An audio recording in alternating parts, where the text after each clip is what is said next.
আমাদের কার্তিক দা হাঁটছে, এখন আমরা খেলা দেখতে যাচ্ছি। দেখতে পাচ্ছ বন্ধুরা, এখানে একটা ঢালাই বল প্রতিযোগিতা হচ্ছে। তো সেখানে এত গাড়ি বলা যাবে না। আজকে খেলাতে প্রথম, সেকেন্ড এবং 4টি পুরস্কার রয়েছে বাইক। তো বাইকের খেলা মানে বুঝতেই পারছো কত হাড্ডাহাড্ডি লড়াই।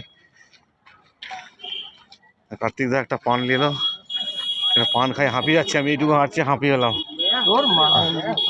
আমি এইটুকু হাঁটছি, খুব সুন্দর সুন্দর দোকান বসেছে, খাবার দোকান। বাহ, এত দোকান বসেছে, মানে এখানে খেলাটা একদম মারাত্মক খেলা।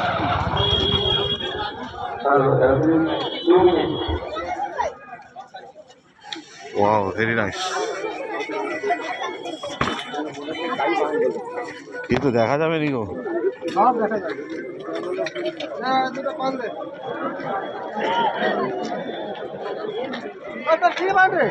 আমি যেটা খাই সেটাই। শিব শিব